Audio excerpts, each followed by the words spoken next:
हरे कृष्णा। विश्वकर्मा जी के पूछने पर इन प्रश्नों का उत्तर देते हुए श्री भगवान ने कहा, देवशिल्पन, गृहस्थों के आश्रम में नारियल का वृक्ष धन प्रदान करने वाला होता है। वही वृक्ष यदि शिविर के ईशान कोण अथवा पूर्व दिशा में हो तो पुत्र पद होता है। वह मनोहर वृक्षराज सर्वत्र मंगल का दाता होता है। यदि पूर्व दिशा में आम का वृक्ष हो तो वह मनुष्यों को संपत्ति प्रदान करता है और सर्वत्र शुभदायक होता है। बेल, कटहल, जंबीरी, नींबू तथा बेर के वृक्ष पूर्व दिशा में संतानदायक, दक्षिण में धनदाता और सर्वत्र संपत्ति प्रद होते हैं। इनसे गृहस्थ की उन्नति होती है। जामुन, अनार, केला तथा आंवला के वृक्ष पूर्व में बंधुप्रद तथा दक्षिण में मित्र की वृद्धि करने वाले होते हैं और सर्वत्र शुभदायक होते हैं। सुवाक दक्षिण में धन, पुत्र, शुभप्रद, पश्चिम में हर्षदायक और ईशान कोण में सर्वदा सुखद होता है। भूतल पर चंपा का वृक्ष शुद्ध और सर्वत्र मंगलकारी होता है। लौकी, कुम्हड़ा, आयम्बू, पलाश, खजूर और कटकटी के वृक्ष शिविर में मंगलप्रद होते हैं। विश्वकर्मम, बेल और बैंगन के पौधे भी शुभप्रद होते हैं। सारी फलवती लताएं निश्चय ही सर्वत्र शुभदायिनी होती हैं। शिल्पिन, इस प्रकार प्रशस्त वृक्षों का वर्णन कर दिया गया है। अब निषिद्ध का वर्णन सुनो। नगर अथवा शिविर में वन्य वृक्ष का रहना निषिद्ध है। शिविर में वट वृक्ष का रहना ठीक नहीं है, क्योंकि उससे सदा चोर का भय लगा रहता है, किंतु नगरों में उसका रहना उत्तम है, क्योंकि उसके दर्शन से पुण्य होता है। नगर, गांव और शिविर में सेमल के वृक्ष का रहना सर्वदा निषिद्ध है।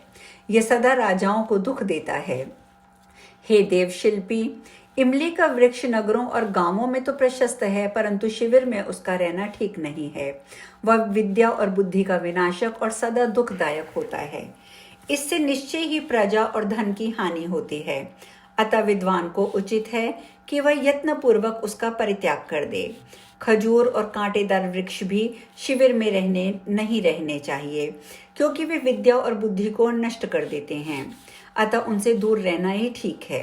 गांवों नगरों में चना आदि के अन्नों के पेड़ मंगलप्रद होते हैं। गांव, नगर तथा शिविर में गन्ने का वृक्ष शुभदायक होता है। अशोक, सेरेस और कदम शुभप्रद है। हल्दी, अदरक, हरितकी और आमल की ये गांव नगरों में शुभदायिनी और कल्याणकारी होते हैं। वास्तु भूमि में स्थापन करने वालों के लिए गज की अस्थि शुभदायिनी और उच्च श्रवा के वंशज घोड़ों की हड्डी कल्याणकारिणी होती है। इसके अतिरिक्त अन्य पशुओं की हस्ती शुभ कारक नहीं होती, अतः विनाश का कारण होती है। वानरों, मनुष्यों, गधों, गौवों, कुत्तों, सियारों और बिलावों की हड्डी अमंगलकारी होती है। शिविर के पूर्व, पश्चिम, उत्तर और ईशान कोण में जल का रहना उत्तम है। इनके अतिरिक्त अन्य दिशाओं में अशुभ होता है। शिल्पिन, बुद्धिमान पुरुष को चाहिए कि जिसकी लंबाई चौड़ाई समान हो ऐसा घर ना बनावें, क्योंकि चौकोर घर में वास करना गृहस्थों के धन का नाशक होता है। घर की परिमित लंबाई चौड़ाई में पृथक पृथक 2 का भाग देने से यदि शेष शून्य रहित हो तो शुभ अथवा न्यून शेष आने पर वह घर मनुष्यों के लिए शून्यप्रद होता है। गृहों की चौड़ाई में पश्चिम से 2 हाथ पूर्व और लंबाई में दक्षिण से 3 हाथ हटकर घर का तथा परकोटे का द्वार रखना शुभकायक होता है। मध्य भाग में दरवाजा बनाना नहीं चाहिए, क्योंकि वह कुछ कम बेश में ही रखने पर शुभ कारक होता है। चौकोर घर चंद्र भेद होने पर मंगलप्रद होता है, परंतु मंगलप्रद ग्रह भी सूर्य भेद होने पर अमंगलप्रद हो जाता है। घर के भीतर लगाई हुई तुलसी मनुष्यों के लिए कल्याणकारिणी, धन, पुत्र प्रदान करने वाली, पुण्यदायिनी और हरिभक्ति देने वाली होती है। प्रातःकाल तुलसी का दर्शन करने से सुवर्ण दान का फल मिलता है। मकान के पूर्व और दक्षिण भाग में मालती, जूही, कुंद, माधवी, केतकी, नागेश्वर, मल्लिका, कांचन, मौलसिरी, शुभदायिनी, अपराजिता, इन पुष्पों का उद्यान शुभ होता है। इसमें तनिक भी संशय नहीं है। गृहस्थ को 16 हाथ से ऊंचा गृह नहीं बनवाना चाहिए। इसी तरह 20 हाथ से ऊंचा परकोटा भी शुभप्रद नहीं होता है। बुद्धिमान पुरुष को घर के समीप और गांवों के बीच में बढ़ई, तेली और सुनार को नहीं बसाना चाहिए, किंतु मकान के पास पड़ोस में ब्राह्मण, क्षत्रिय, वैश्य, सत्शूद्र, ज्योतिषी, भाट, वैद्य, पुष्कर को अवश्य रहने देना चाहिए।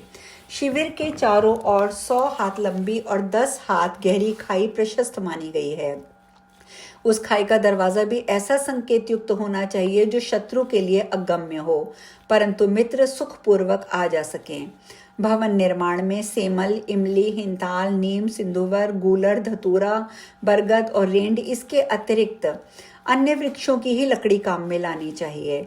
वस्तुतस्तु बुद्धिमान को लकड़ी, व्रजहस्ता तथा शिला आदि का उपयोग ना करना ही उचित है, क्योंकि ये स्त्री पुत्र और धन के नाशक होते हैं। ऐसा कमल जन्मा ब्रह्मा जी का कथन है। वत्स, यह सब मैंने लोक शिक्षा के लिए कहा है। अब तुम सुखपूर्वक जाओ और बिना काष्ठ के ही पुरी का निर्माण करो, क्योंकि उसके लिए यही शुभ मुहूर्त है। तब विश्वकर्मा गरुड़ के साथ श्रीहरि को नमस्कार करके वहां से चल दिए और समुद्र तट पर मनोहर वट वृक्ष के नीचे आकर उन्होंने गरुड़ के साथ वहां रात्रि में शयन किया। मुने, स्वप्न में गरुड़ को वह रमणीय द्वारकापुरी दिखाई पड़ी। परमात्मा श्री कृष्ण ने विश्वकर्मा से जो कुछ कहा था वे सारे के सारे लक्षण उन्हें उस नगर में दृष्टिगोचर हुए। स्वप्न में वे सभी कारीगर विश्वकर्मा की और दूसरे बलवान गरुड़ पक्षी गरुड़ की हंसी उड़ा रहे थे। जागने पर उस पुरी को देखकर गरुड़ और विश्वकर्मा लज्जित हो गए। वह द्वारकापुरी अत्यंत रमणीय थी और 100 योजन का उसका विस्तार था।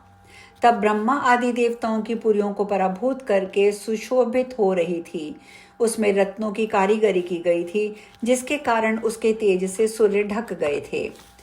नारायण मुनि कहते हैं, नारद, इसी समय ब्रह्मा, हर, पार्वती, अनंत, धर्म, सूर्य, अग्नि, कुबेर, वरुण, वायु, यम, महेंद्र, चंद्र, रुद्र, आदित्य, वसु, दैत्य, गंधर्व, किन्नर आदि सब द्वारकापुरी देखने गए। आकाश दर्शनार्थियों के विमानों से छा गया। सबने मनोहर रत्नमय शोभापुरी को देखा। वहां भगवान के स्मरण करते ही वसुदेव, देवकी, उग्रसेन, पांडवगण, नंद, यशोदा, गोप गोपी, विभिन्न देशों के राजा, सन्यासी, यति, अवधूत और ब्रह्मचारी आ गए। पंचवर्षीय दिगंबर, चारों सनकादि मुनि, दुर्वासा, कश्यप, वाल्मीकि, गौतम, बृहस्पति, शुक्र, भरद्वाज, अंगिरा, प्रचेता, पुलस्तस्य, अगस्तस्य, पुलह, क्रतु, भृगु, मरीचि, शतानंद, श्रृंग, भिभंडक, पाणिनि, कत्यायन, याज्ञवल्क्य, शुक, पराशर, च्यवन, गर्ग, सौबरी, गालव, लोमश, मार्कंडे, वामदेव, जैगिष्व, सांदीपनि, वोडु, पंचशिखा, मैं अर्थात नारायण, नर, विश्वामित्र, जरत्कारु, आस्तिक, परशुराम, वात्स्य, संवर्त, उथत्य, जैमिनी, पैल, सुमंत, व्यास, कपिल श्रृंगी, उपमन्यु, गौरमुख, कच्छ, द्रोण, अश्वत्थामा, कृपाचार्य आदि अपने असंख्य शिष्यों सहित पधारे तथा भीष्म, कर्ण, शकुनी, भ्राताओं सहित दुर्योधन आदि सब आए। उग्रसेन आदि ने उनका स्वागत सत्कार किया। देवताओं और मुनियों का स्वागत सत्कार करने पर उन लोगों ने उग्रसेन आदि को विविध उपहार दिए। तदंतर ब्राह्मणों को मणि, रत्न और वस्त्र आदि दान दिए गए। उग्रसेन का राज्याभिषेक हुआ और सब लोग परमानंदित होकर अपने अपने घर पर लौट गए। आज हम कथा में यहीं विश्राम लेंगे और कल हम करेंगे भीष्मक द्वारा रुक्मणी के विवाह के प्रस्ताव की चर्चा। आज के लिए इतना ही। हरे कृष्णा।